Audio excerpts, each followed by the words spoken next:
dia, sétimo ano, tudo bem com vocês? Aqui é a Pro Angélica de Ciências e hoje nós vamos começar aí o nosso capítulo 4 do livro didático, que fala sobre plantas.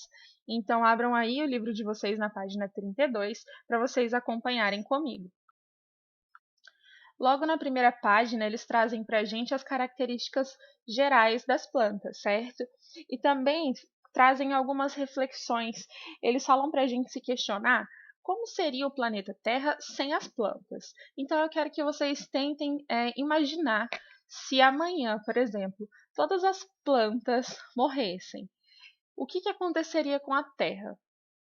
Tentem fazer essa reflexão. Se vocês quiserem, podem anotar no caderno de como vocês acham que a Terra ficaria com o passar do tempo. A gente sabe que as plantas elas têm uma função importantíssima, que é a de fazer a fotossíntese, né, que vocês já estudaram, que é o processo pelo qual elas vão produzir o alimento delas, e com isso elas também liberam o oxigênio, né, para a nossa respiração, para a respiração de vários outros seres vivos. Então, eu imagino que logo que vocês pensam, né, como seria o planeta Terra sem as plantas, vocês já conseguem imaginar aí, se questionar essa questão do oxigênio. Mas vocês podem anotar no caderno tudo que vocês acham que aconteceria, tá? E da mesma forma, eu quero que vocês tentem imaginar como seria o planeta Terra se todos os seres humanos fossem extintos. O que aconteceria com as plantas? Será que elas rapidamente, as plantas tomariam as cidades e as construções iam começar a se degradar? Como que vocês acham que seria esse processo? E vocês podem anotar aí no caderno de vocês também, tá? Bom, quais são as características gerais, então, das plantas? As plantas ocupam grandes áreas, né, em todo o nosso planeta Terra. Lógico que a gente sabe que vão mudando, né, o tipo de planta em cada região, como vocês já estudaram os biomas, né, os continentes aí. Então vocês sabem que de acordo com o clima, com o ambiente, com as condições daquele ambiente, essas plantas vão variando, né? Tem espécies diferentes para cada bioma, mas em geral elas conseguem habitar grandes áreas do nosso planeta. Hoje, lógico que a gente tem uma quantidade menor de cobertura vegetal, porque o ser humano ele interfere muito nisso, né?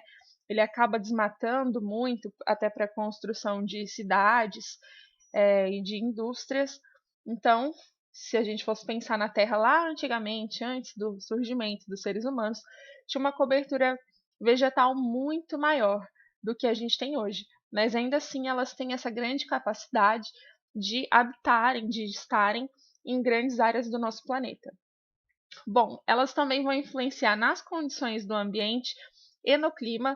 Nas condições do ambiente, por quê? Porque elas transpiram, então elas também ajudam nessa questão da umidade do ambiente, porque elas fazem a fotossíntese, então elas vão ajudar aí nessa questão de produção de oxigênio, né, dos níveis de oxigênio, e elas também influenciam no clima, justamente porque as plantas elas acabam ajudando a diminuir a temperatura, né? Quanto maior a cobertura vegetal, uma temperatura vai ser um pouco mais amena naquela região, não vai ser tão quente assim, porque elas produzem sombra por conta dessa questão da umidade e tudo mais. Além disso, as plantas elas servem de alimento, né, para vários seres vivos, não só para a gente, e também de abrigo para muitos seres vivos também. Elas são pluricelulares, então uma planta, né, ela é constituída de várias células e elas são autótrofas, que quer dizer o quê? Justamente que elas produzem o próprio alimento delas, diferente da gente, né, que somos organismos heterótrofos, né, consumidores, que a gente consome aquilo que já está pronto. Elas produzem o próprio alimento delas a partir da fotossíntese. Aqui a gente tem a imagem de uma célula vegetal e vocês conseguem observar que essa célula possui ali várias organelas. É como se fosse uma máquina, certo? Uma indústria, digamos assim, com várias máquinas que fazem essa indústria, essa fábrica funcionar, tá? Todas essas máquinas funcionando junto, elas fazem com que essa fábrica funcione, digamos assim. Aqui eu coloquei só a função de algumas organelas, mas na verdade possui uma série de organelas aqui, né, que cada uma com uma função, mas a gente vai dar ênfase só a algumas. Eu não coloquei aqui, mas essa que a gente vê aqui logo de cara, essa roxa aqui, seria o núcleo, que é onde vai estar o material genético dessa célula, né, dessa planta. Então, fica basicamente o DNA aqui nessa região. A gente vai ter também o cloroplasto, que é esse verde localizado aqui. O cloroplasto ele é a organela que abriga a clorofila. Então, a clorofila é um pigmento verde que possibilita a fotossíntese, né? Faz com que a fotossíntese aconteça, e a fotossíntese vai acontecer justamente dentro dessa organela chamada cloroplasto. A gente também tem a parede celular, que fica aqui em volta. Ó. Vocês podem ver que ela tem como se fosse duas camadas. Essa camada externa é a parede celular, e a camada mais interna é chamada de membrana plasmática. Então, a membrana plasmática ela já reveste a célula, ela segura tudo que está ali nessa célula. E a parede celular ela vem como uma proteção extra. Então, ela tem essa função de proteção e de sustentação para a célula. E aqui eu também coloquei o vacúolo, que é esse central que vocês estão vendo, que tem na célula vegetal, que ele armazena substâncias como água e, além disso, ele atua aí na digestão dentro da célula.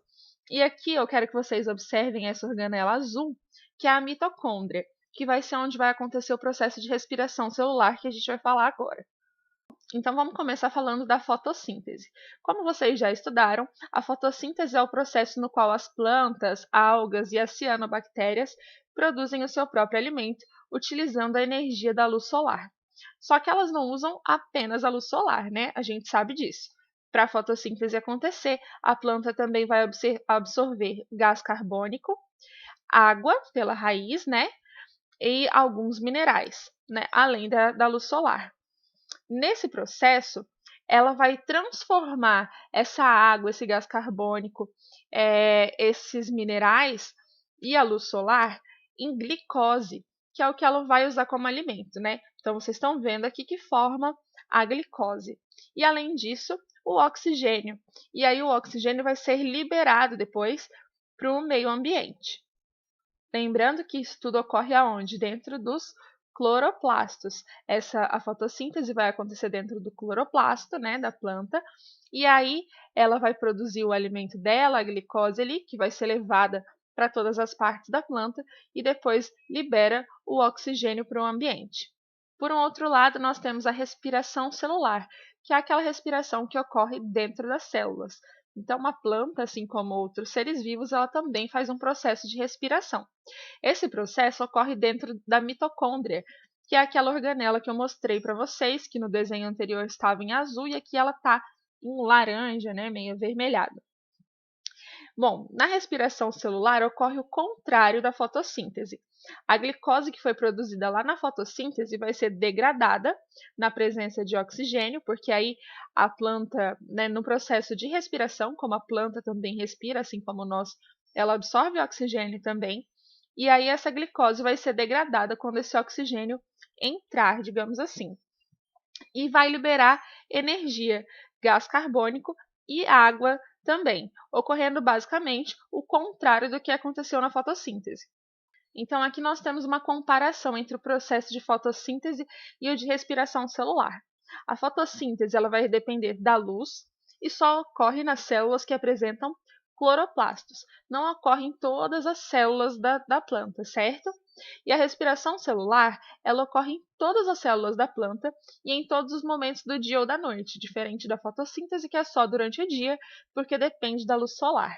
E aqui a gente tem um quadro, ó. Então, a fotossíntese, onde ela ocorre?